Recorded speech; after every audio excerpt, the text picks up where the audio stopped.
Sahabat yang dirahmati Allah Subhanahu wa Ta'ala, takut terhadap sesuatu yang tidak perlu ditakuti adalah penyakit manusia yang imannya kurang mantap.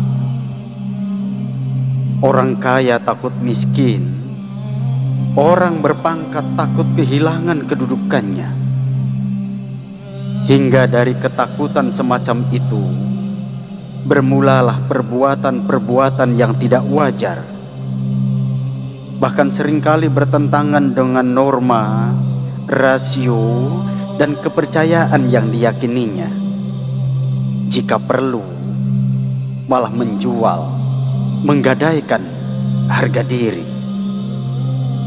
Seorang ulama penjilat yang hidup pada masa pemerintahan Khalifah Al-Mahdi bernama Ghiyath bin Ibrahim, satu ketika mendatangi khalifah di istananya, tanpa sengaja memergoki sang khalifah sedang mengadu ayam. Anehnya, sahabat yang dirahmati Allah, bukan khalifah yang takut ditegur, melainkan ulama tersebut yang cemas kalau akibat malu kepergok, khalifah akan menghukum atau setidaknya memecatnya dari jabatan penasihat raja. Maka dengan serentak Ghiyath bin Ibrahim membacakan hadis Nabi Sallallahu Alaihi Wasallam yang berbunyi, tidak dihalalkan melakukan pertandingan kecuali adu memanah, adu naik kuda, dan adu ayam. Aslinya sahabatku, hadis itu hanya menghalalkan dua macam saja, yakni adu memanah dan adu naik kuda. Tetapi karena khalifah sedang mengadu ayam, oleh Ghiyath bin Ibrahim ditambahinya dengan hukum buatannya sendiri, yakni adu ayam juga halal.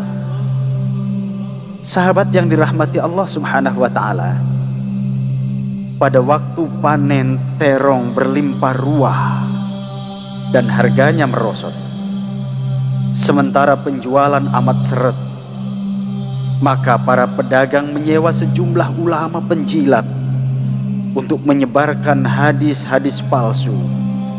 Di antara hadis palsu itu berbunyi, buah terong itu obat segala macam penyakit.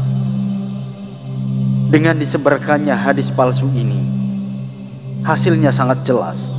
Berduyun-duyun masyarakat memborong buah terong. Para pedagang tidak jadi bangkrut. Ulama penjilat memperoleh upah yang sangat besar dari kaum petani yang kaya dan para pedagang. Sahabat yang dirahmati Allah Subhanahu wa Ta'ala, takut kalau nasihatnya tidak mempan atas umat Islam, para mubaligh dalam upaya menarik minat masyarakat untuk beribadah telah merangkai hadis-hadis palsu, antara lain bahwa setiap orang yang membaca kalimat tauhid akan diberi hadiah oleh Allah. Untuk satu kalimat mendapat sebatang pohon yang rindang di dalam surga. Mereka tidak berpikir kalau setiap umat Islam membaca 5.000 saja kalimat tauhid semasa hidupnya, berapa juta batang pohon yang tumbuh di surga. Bukankah surga akan berubah menjadi hutan belantara? Sahabat yang dirahmati Allah Subhanahu wa Ta'ala, berbeda umpamanya dengan seorang ulama zuhud yang bernama Hummad Abu Salamah. Tiap kali Amir ke kota Basrah mendatangi ulama itu di rumahnya, ia selalu gemetar Sampai pada suatu saat Amir Basrah yang bernama Muhammad bin Sulaiman itu lalu bertanya, "Wahai Tuan Guru, Syekh Abu Salamah, mengapa saya tiap kali berhadapan muka dengan Tuan dan memandang wajah Tuan, badan saya bergemetaran karena takut kepada Tuan?" Dengan tenang, Abu Salamah menjawab, "Sebab seorang ulama yang dengan agamanya hanya mengharapkan ridho Allah Subhanahu wa Ta'ala semata, semua makhluk pasti takut kepadanya.